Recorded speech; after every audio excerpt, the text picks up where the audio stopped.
everybody, and welcome to Study Abroad Like a G, the podcast. My name is Justine, and I am the host and founder of Study Abroad Like a G. Here, we're going to talk about some things. This is the first episode. I'm super excited. I've been kind of a little scared to release the podcast, but I'm doing it now. So if you're listening to this, congratulations. But I know you're wondering, like, what am I about to listen to? So I'm just going to give you a quick background story on who I am. Again, my name is Justine Ryan. I am from Richmond, Virginia. I am an actress and singer and model. Currently live in Northwest Arkansas, but this thing I have kind of been sitting on for a while. And what this thing is the fact that I am a study abroad expert. I'm a study abroad expert because I've studied abroad several times in different type of programs, long-term, short-term, and I need to share that information. I think I've been very privileged to live the life I've had when it comes to studying abroad. My undergrad and post-grad education, I've been extremely privileged, and I think it's very important as being somebody who has this privilege. It is my job to share it with anybody who wants to know this information. So when it comes to studying abroad, one thing I've always realized from my first trip abroad uh, is that there are not a lot of people of color. And when I say people of color, I'm speaking of people of the BIPOC community, also known as the Black, Indigenous, and people of color community.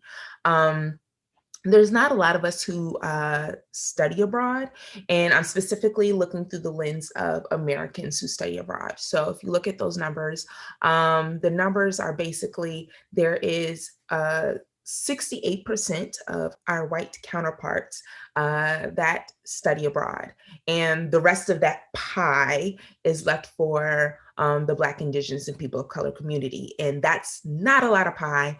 And we're trying to divide it all up between each other. And it just sounds super weird to do that and to say that. So what I'm here is to basically give out this information.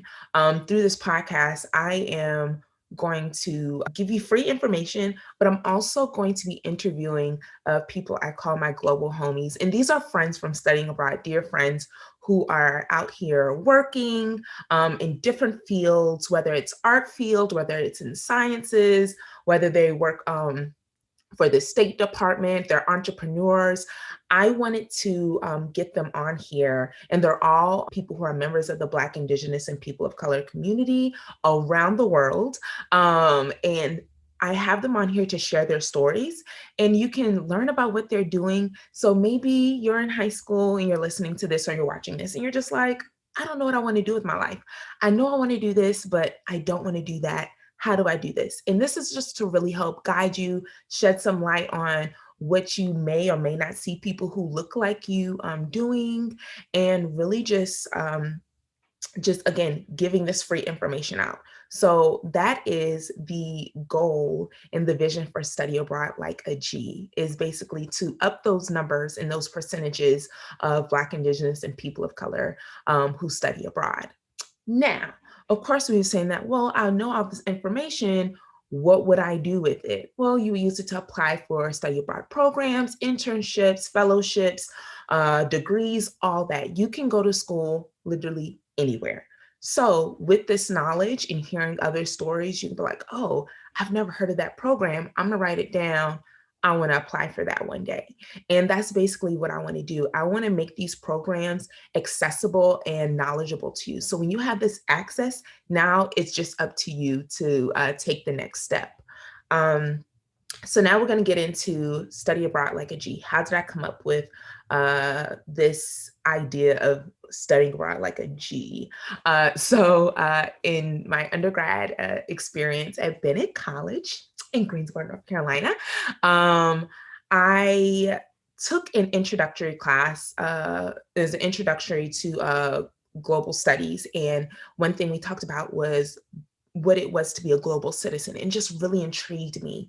There we learned about different government styles in other countries and the United Nations.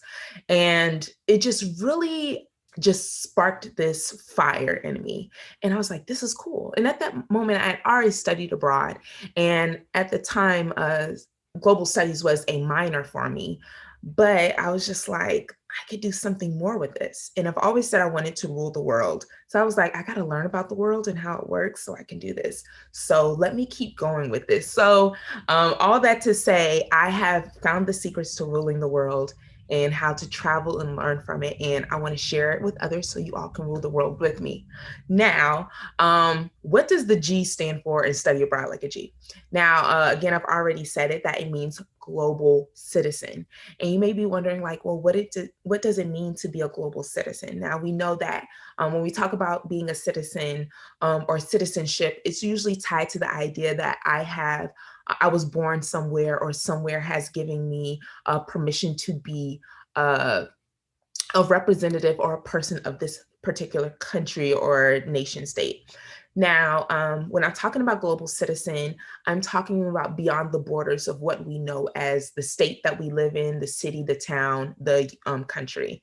I'm talking about I am knowledgeable about what's going on in other parts of the world, whether they affect me or not. Ultimately, I believe that everything that goes on in the world does affect me or does affect us as a whole.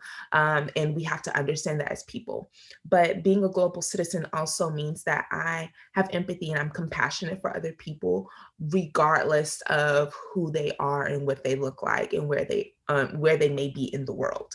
Global citizenship is also knowing that just because somebody doesn't live in America does not mean that they're poor, does not mean that they have a lesser lifestyle. Probably most of the people I know who live very nicely and are quite wealthy are not American. So I just like to shut that down usually in the beginning. But being a global citizen really means that I know what's going on in this other country and not just standing in solidarity, but also educating other people like, hey, this is wrong, and I'm going to tell you why this is wrong. That may mean you may need to read a couple of news articles. You may have to watch the news or watch their news if you have access to that. It may mean that you just simply listen to others when they explain situations and how things are, and also not being so judgmental. Other nation states or countries have different forms of government leadership. And so you have to be respectful of that because uh, I think one thing people think is that, oh, I've been to this country, I've been there, I'm catching flights, not feelings. I'm a global citizen. And just going to a country does not make you a global citizen. It's really just the way that you act and what you learn and what you do while you're there that truly make you, I would say, a model global citizen. So that is just a quick overview of what Study Abroad Like a G is. And I'm so excited. I'm so glad you came and you listened to the first episode of Study Abroad Like a G. And I have plenty more. All right. So stay tuned and we'll see you next time.